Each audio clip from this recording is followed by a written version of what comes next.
1977 সালের 15 আগস্ট বিকেলের দিকে ওহিওতে একটা রেডিও টেলিস্কোপ বিগ বা রেডিও অবজারভেটরি যখন আকাশ স্ক্যান করছিল সেই সময় একটা অদ্ভুত ঘটনা ঘটে। শান্ত আকাশের মাঝে এই টেলিস্কোপটা গভীর মহাকাশ থেকে আসা একটা শক্তিশালী সিগন্যাল ক্যাপচার করে। এই সিগন্যালটা মাত্র 72 সেকেন্ড পর্যন্ত রেকর্ড করা গিয়েছিল, কিন্তু সেটা এতটাই শক্তিশালী ছিল যে মহাকাশচারীরা অবাক হয়ে গিয়েছিলেন। এই সিগন্যালটার নাম দেওয়া হয়েছিল ওয়াও সিগন্যাল। অনেকের মতে এটা এলিয়েন সভ্যতার কোনো মেসেজ হতে পারে, তবে আজ পর্যন্ত কেউ এই সিগন্যালের উৎস খুঁজে বার করতে পারেনি।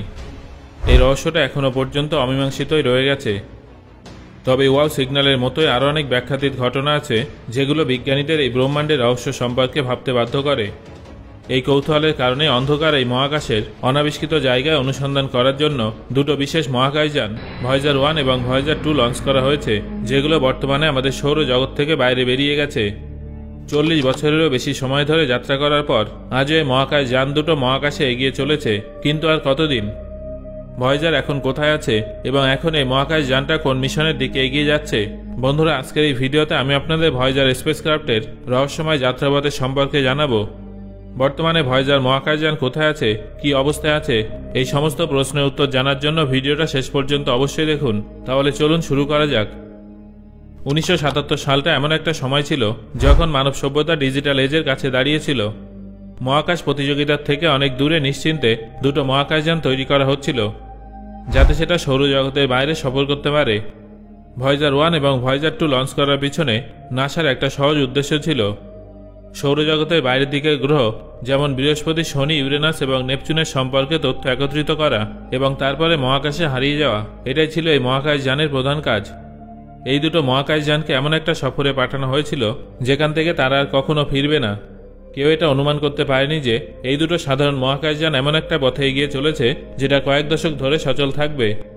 এই মিশন দুটো অত্যন্ত গুরুত্বপূর্ণ ছিল। সেই সময় সৌরজগতের বাইরের জগৎ সম্পর্কে আমাদের কাছে অত্যন্ত সীমিত তথ্য উপস্থিত ছিল। এই মহাকাশযানগুলোকে আমাদের চেনা জানা গ্রহের বাইরে পাঠানো প্রায় অসম্ভব বলে মনে হতো। তবে একটা দুর্লভ প্ল্যানেটারি অ্যালাইনমেন্ট, যেটা প্রত্যেক 175 বছর অন্তর দেখা যায়, সেটার কারণে ভয়েজার একাধিক গ্যাস জায়ান্টের সামনে দিয়ে এগিয়ে যাওয়ার সুযোগ পেয়েছিল, যাকে গ্র্যান্ড ট্যুর বলা হয়। এই মিশনের সাহায্যে আমরা এমন সব ছবি এবং তথ্য পাই যেটা ব্রহ্মাণ্ডের সম্পর্কে আমাদের ধারণাগুলো সম্পূর্ণরূপে বদলে ফেলে। কিন্তু সময় যত এগোতে থাকে এই মিশনের লক্ষ্য বদলে যেতে থাকে। সেই সময় এর উদ্দেশ্য শুধুমাত্র গ্রহের সম্পর্কে স্টাডি করার মধ্যেই সীমাবদ্ধ ছিল না, তখন এই লক্ষ্য আর উচ্চাভিলাষী ছিল। দূরবর্তী এলিয়েনদের একটা মেসেজ পাঠানোর উদ্দেশ্যে পরিণত হয়েছিল। এই মহাকাশযানের ভিতরে একটা গোল্ডেন রেকর্ডার ছিল, যার মধ্যে শব্দ এবং ছবির কালেকশন ছিল, যেটা পৃথিবীতে উপস্থিত জীবন এবং সংস্কৃতির ধারণাকে বর্ণনা করে। এর পেছনে একটাই উদ্দেশ্য ছিল, যদি একদিন কোনো বুদ্ধিমান প্রজাতি ভয়েজারের কাছে পৌঁছায় তাহলে তারা মানবজাতির অস্তিত্বের কথা জানতে পারবে। এইভাবে এই মহাকাশযানটা পৃথিবীর সবথেকে গভীর কাহিনীর মেসেজে পরিণত হয়েছিল। প্ল্যানটা একদম সহজ ছিল। যতক্ষণ না ভয়েজারের সিস্টেমের এনার্জি শেষ হচ্ছে ততক্ষণ পর্যন্ত ভয়েজার ট্রাভেল করতে থাকবে, সিগন্যাল এবং ডেটা পাঠাতে থাকবে। 2012 সালে ভয়েজার আমাদের সৌরজগতের সীমা অতিক্রম করে ইন্টারস্টেলার স্পেসে প্রবেশ করে ইতিহাস গড়ে তোলে। ইন্টারস্টেলার স্পেস হল নক্ষত্রের মাঝে অবস্থিত অসংখ্য রহস্যে ভরা একটা জায়গা। 2018 সালে ভয়েজার 2 সূর্যের প্রভাব থেকে বাইরে বেরিয়ে ইন্টারস্টেলার স্পেসে পৌঁছানো দ্বিতীয় মানব নির্মিত অবজেক্টে পরিণত হয়। কিন্তু প্রশ্নটা হলো, এখন এই মহাকাশযানটার কী হবে? এই মহাকাশযানগুলো কি ইন্টারস্টেলার স্পেসের প্রতিকূল পরিবেশে সচল থাকতে পারবে? বন্ধুরা, বর্তমানে ভয়েজার আমাদের পৃথিবীর থেকে অনেক দূরে আছে। 2023 সালে ভয়েজার মহাকাশযান পৃথিবীর থেকে প্রায় 14 বিলিয়ন মাইলের থেকেও বেশি দূরে ছিল। অন্যদিকে ভয়েজার 2 আরেকটু পিছিয়ে কয়েক বিলিয়ন মাইল দূরে আছে।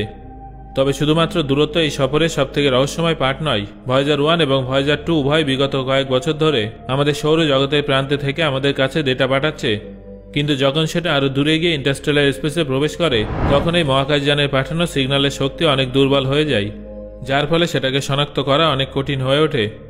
এই মহাকাশযান, যেটা প্রথমে শক্তি সূর্যের সাহায্যে চলছিল, সেটা তার লিমিটেড পাওয়ার সাপ্লাইয়ের উপরে নির্ভরশীল হয়ে যায়। সহজভাবে বললে, সময় যত এগোচ্ছে এর ব্যাটারি তত দুর্বল হয়ে যাচ্ছে। এর মানে হলো যে কোনো মুহূর্তে ভয়েজার থেকে আসা সিগন্যাল বিচ্ছিন্ন হয়ে যেতে পারে। কিন্তু তাও ভয়েজার আজও নিজের কাজ করে চলেছে। এই মহাকাশযান সৌরজগতের বাইরের পরিবেশ সম্পর্কে ডেটা ক্যাপচার করেছে, ইন্টারস্টেলার পার্টিকেলের ঘনত্ব পরিমাপ করেছে, নক্ষত্রের মাঝে থাকা ম্যাগনেটিক ফিল্ড এবং কসমিক রেডিয়েশনের অনুসন্ধান করেছে। এর শক্তি যত কমছে এই মহাকাশযানটা তত দ্রুত ডেটা সংগ্রহ করছে। যার সাহায্যে একদিন বিজ্ঞানীরা ব্রহ্মাণ্ডের অনেক গুরুত্বপূর্ণ রহস্য উন্মোচন করতে পারবেন বলে অনুমান করা হচ্ছে। বন্ধুরা, এখানে আরেকটা ভয়ানক প্রশ্ন আছে যার উত্তর এখনো পর্যন্ত কেউ খুঁজে পায়নি। সেটা হলো ভয়েজার আর কতদিন পর্যন্ত এই অনন্ত ব্রহ্মাণ্ডে ঘুরতে থাকবে। যখন সেটা গভীর মহাকাশের কোনো অজানা এলাকা দিয়ে এগিয়ে যাবে, তখন কি সেখানে এই মহাকাশ যানটা কিছু খুঁজে পাবে?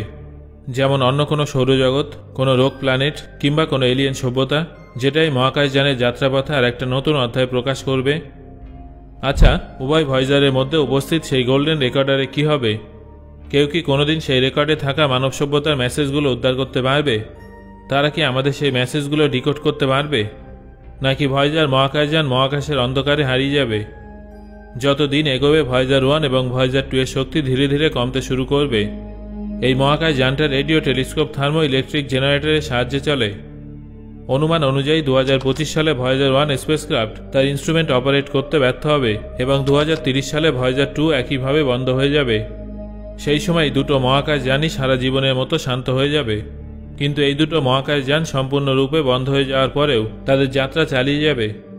ইন্টারস্টেলার স্পেসের ঠান্ডা এবং ফাঁকা জায়গায় সফর করতে করতে এই মহাকাশ যানটা হয়তো এইভাবেই আরও কয়েক মিলিয়ন বছর পার করে ফেলবে। এর মধ্যে উপস্থিত গোল্ডেন রেকর্ডারটাও এই মহান সফরের সাক্ষী হবে। কিন্তু এই গল্পটা এখানেই শেষ হবে না। এই মহাকাশ যানটা কি কখনো অন্য কোনো সভ্যতার হাতে পৌঁছাবে? অন্য কোনো আধুনিক সভ্যতা কি কখনো এর মধ্যে উপস্থিত মেসেজের সম্পর্কে জানতে পারবে? বন্ধুরা, যখন ভয়েজার তার সৌরজগতের সীমা অতিক্রম করে ইন্টারস্টেলার স্পেসে প্রবেশ করেছিল, তখন সেটা যে শুধুমাত্র পৃথিবীর থেকে দূরে গিয়েছিল তাই নয়, বরং সবকিছু পিছনে ফেলে এগিয়ে গিয়েছিল। ভয়েজার 1 প্রতি ঘন্টায় 38,000 মাইল গতিবেগে 40 বছরেরও বেশি সময় ধরে ট্রাভেল করছে। তারপরেও কোনো নক্ষত্রের কাছে পৌঁছাতে আরও 17,000 বছর সময় লাগবে। আর সেই নক্ষত্রটা হলো প্রক্সিমা সেন্টাউরি, যেটা আমাদের মহাজাগতিক ঠিকানায় আমাদের প্রতিবেশী নক্ষত্র। এই ব্রহ্মাণ্ড সত্যি অনেক বড়।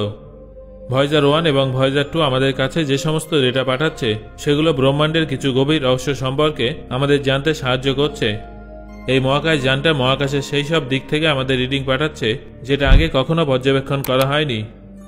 ভয়েজার এমন সব ঘটনা রেকর্ড করেছে যেগুলো পৃথিবী থেকে আমাদের পক্ষে দেখা সম্ভব নয়। এগুলো বোঝার জন্য আমাদের আরও কয়েক দশক সময় লেগে যাবে। এই মহাকাশ যানটা যত এগোচ্ছে তত বেশি একা হয়ে যাচ্ছে। মহাকাশ যানের সিগন্যাল ক্রমশ দুর্বল হয়ে যাচ্ছে, যেটা হঠাৎ করে একদিন থেমে যাবে। এই মহাকাশ যানটা হলো আমাদের এমন একটা প্রচেষ্টা এবং এমন একটা অংশ যাকে আমরা একটা আশা নিয়ে মহাকাশে পাঠিয়েছিলাম।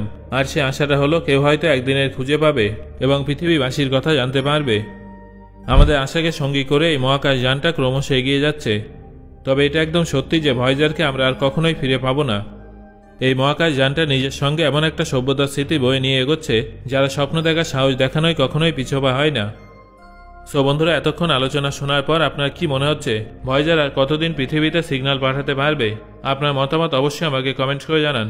ধন্যবাদ।